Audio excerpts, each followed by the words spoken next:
Je dois dire, je remercie le bon Dieu pour la grâce de la vocation qu'il m'a donnée. J'ai voulu devenir prêtre dès l'enfance, même avant d'aller à l'école.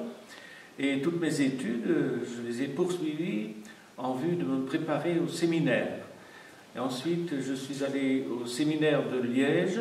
Liège, c'est le diocèse où il y a eu la révélation sur le Saint-Sacrement, de la fête Dieu, à la religieuse Sainte Julienne de Cornillon. J'ai été ordonné après mes années de philosophie et de séminaire le 6 juillet 1958, disons à la fin du pontificat de Pie XII, et en tout cas avant Jean XXIII. Pendant les études de séminaire, il y avait déjà un esprit novateur parmi les séminaristes. Mais parmi les professeurs, le supérieur et plusieurs professeurs étaient évidemment pour la tradition. On ne parlait pas encore de tradition à ce moment-là. Et nous avions particulièrement un professeur très érudit qui nous mettait en garde contre le progressisme. Et à chaque leçon de théologie, il donnait une pique contre le progressisme pour essayer de corriger les mentalités modernes des séminaristes. Et moi-même, je n'étais pas du tout à l'aise, pas du tout d'accord avec les séminaristes, mais comme j'avais l'appui des supérieurs, donc du directeur de séminaire et de ce professeur-là et quelques autres professeurs, je me sentais à l'aise. Et quand j'ai été ordonné à la cathédrale de Liège, nous étions 30 diacres à être ordonnés prêtres. Il y avait ce jour-là aussi une quarantaine de diacres et peut-être entre 30 et 40 sous-diacres. La cérémonie d'ordination commençait le matin à 8 heures et on sortait à 1 heure parce qu'il y avait autant de candidats à ordonner. L'ancien évêque, Monseigneur Louis-Joseph Kerkhoffs, avait de l'âge et il avait envoyé son évêque coadjuteur, Monseigneur Guillaume-Marie Van Zuylen, qui avait donc un droit de succession en cas de décès de Monseigneur Kerkhoffs. Monseigneur Kerkhoffs est décédé en 1961, avant le concile, et Monseigneur Van Zuylen est devenu alors l'évêque ordinaire du diocèse de Liège.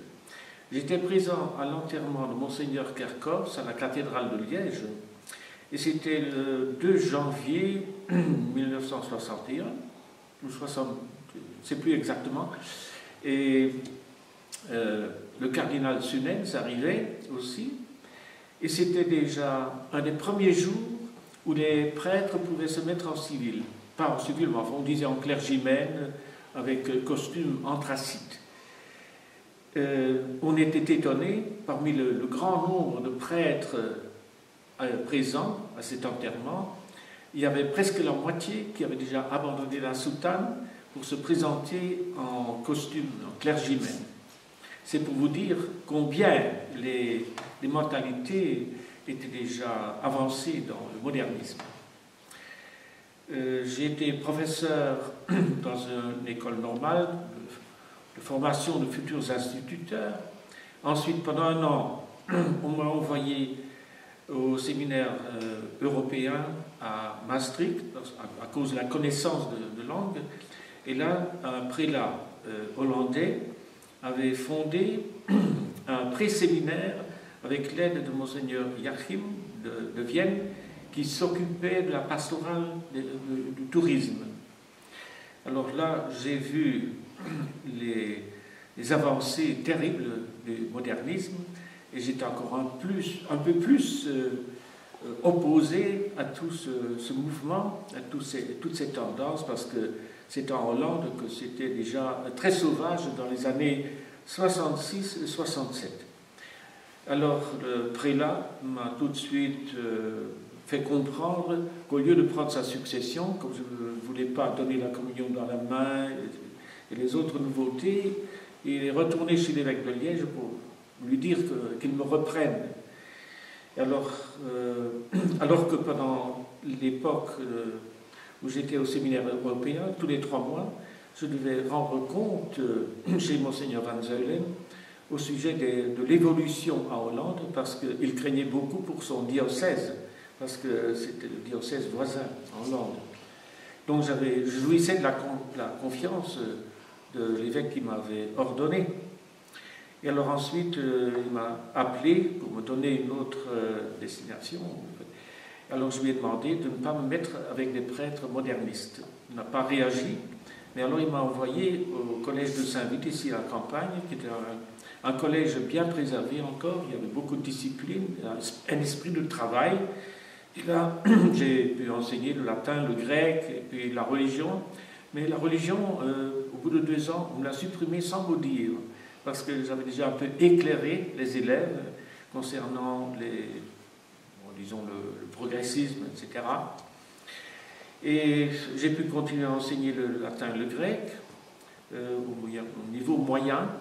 Et comme à Stevenshausen, c'est au sud de Saint-Vite, le prêtre était mort inopinément. C'était un missionnaire chinois, enfin, qui avait travaillé en Chine et qui avait pu échapper des geôles communistes.